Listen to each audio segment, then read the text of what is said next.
Hello, you're welcome to Real Life with Lady J, where we discuss life realities. We talk about things that have to do with our everyday living, how we can understand life, love life, so we can live life. And I remain Lady J. Today, I want to talk about think and act.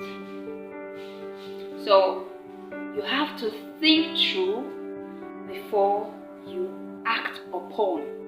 I want to talk about this because I have seen people that I believe to be normal do some kind of abnormal things, and I sometimes wonder,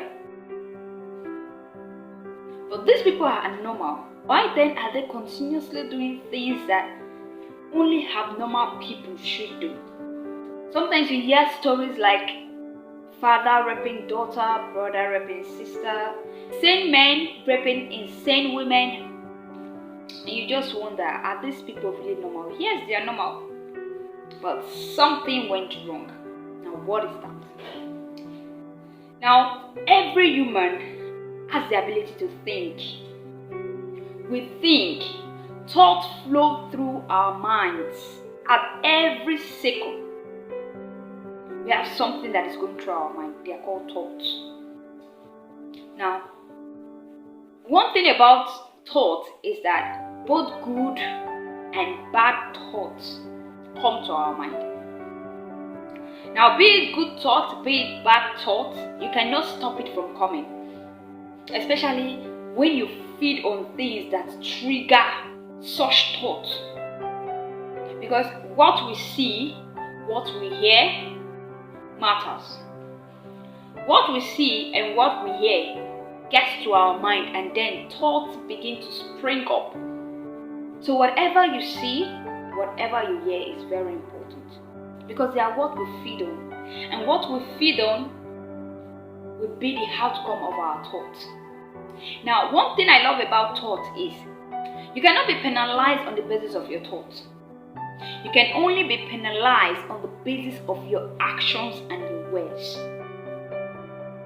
So if I think of stealing, nobody will arrest me because I thought of stealing. No.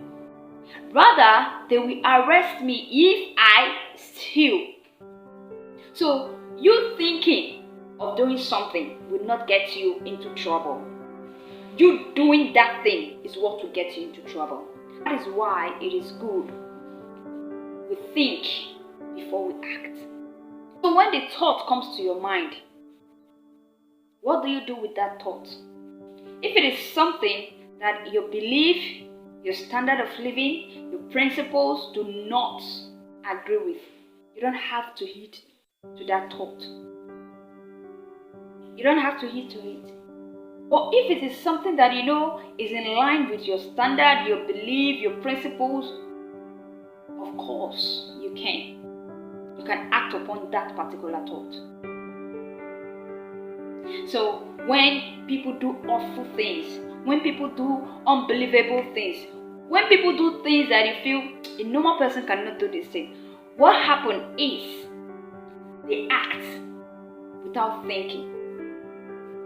Before every thought should be acted upon, we are supposed to think. If I act upon this thought, what will be the result? Every action has a consequence, either as a reward or as a punishment. So you have to think on that thought before acting upon it, so you don't go through regret over and over again. Because naturally, human beings do crazy things because of the id. Super ego will not appreciate some things that our id appreciates. So examining every thought, scrutinizing it, and making sure that that thought has gone through a process before acting upon it is very, very important. So we don't always land ourselves into trouble. That is what I want to share on today's edition of Real Life with Lady J. Think and act. Don't act before you think, because it causes regret. You say, hey, I don't think Please start thinking it. Think it very well before you act upon it. And as you do that, God bless you. Please don't forget, this is the Real Life with Lady J. Tap on the red subscribe button if you are yet to subscribe to this channel, and also turn on the notification bell so you can get notified whenever new content is dropped on this channel. God bless you.